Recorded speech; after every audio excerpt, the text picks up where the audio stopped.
અંગદાન થકી કોઈને નવજીવન આપવાના મહાસંકલ્પનો સંદેશ હવે દેશથી વિદેશ સુધી પહોંચાડવામાં આવી રહ્યો છે। બનાસકાંઠાના તબીબ ડોક્ટર કુંજન મોદીએ ભારતથી લંડન સુધી અનોખી બાઇક યાત્રા કાઢી અંગદાન પ્રત્યે લોકોમાં જાગૃતિ આવે અને વધુમાં વધુ લોકો અંગદાન માટે આગળ આવે તે હેતુથી પાલનપુર ખાતે વિશેષ સન્માન સમારોહ આયોજિત કરાયો। ડોક્ટર કુંજન મોદી અંગદાન માટે કાર્યરત દિલીપ દાદા દેશમુખની અપીલથી પ્રેરાઈને દેશથી વિદેશ સુધીની સફર શરૂ કરી।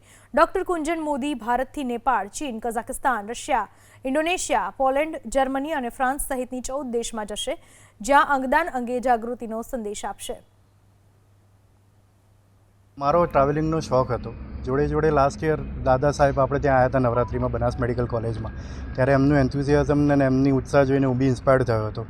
તો મને લાગ્યું કે આ બંને વસ્તુ ભેગી થઈને એક સરસ કામ થઈ શકે એમ છે, એટલે મેં આ બંને વસ્તુ છેલ્લા 6 મહિનાથી નવેમ્બર મહિનાથી પ્રિપરેશન ચાલુ કરી અને હવે સાકાર થવા જઈ રહી છે કે આનાથી બેસ્ટ ઓપ્શન શું હોઈ શકે કે અહીંયાથી છે કોઈ ઇંગ્લેન્ડ 16 દેશો ફરીને અને જોડે જોડે આપણે અંગદાન વિશે બી જાગૃતતા આપતા જઈએ, કારણ કે લોકો નોટિસ કરતા હોય છે બાઇક ઉપર કે આ રીતે કોઈ જતું હોય તો તેમનાથી વધારે અવેરનેસ ફેલાવી શકવાના ચાન્સીસ છે। એટલામાં તો આજે બહુ સારો પ્રસંગ છે કે ગુજરાતના એક ડૉક્ટર આંતરરાષ્ટ્રીય સ્તરે અંગદાન જાગૃતિ માટે મોટરસાઇકલ ઉપર જઈ રહ્યા છે।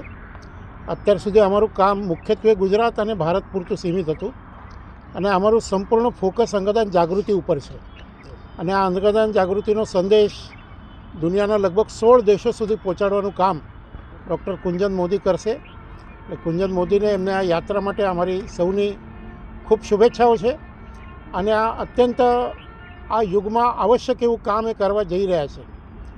ઓર્ગન ડોનેશન જેટલું જ મહત્ત્વ પોતાના અંગોની જાળવણીનું છે, એટલે પોતાના બધા ઓર્ગન્સ બધા લોકો ખૂબ જાળવે, સ્વસ્થ રહે એ પણ અમારો હેતુ છે અને જરૂર પડે અને એવી સ્થિતિ ઊભી થાય ત્યારે લોકો અંગદાન કરે, કારણ અંગોની પ્રતીક્ષામાં અનેક લોકો મોતને ભેટે છે અને લોકોનો મોતનો ઇંતજાર પૂરું થાય એવા સદહેતુથી આ અંગદાન જાગૃતિનું કામ થઈ રહ્યું છે।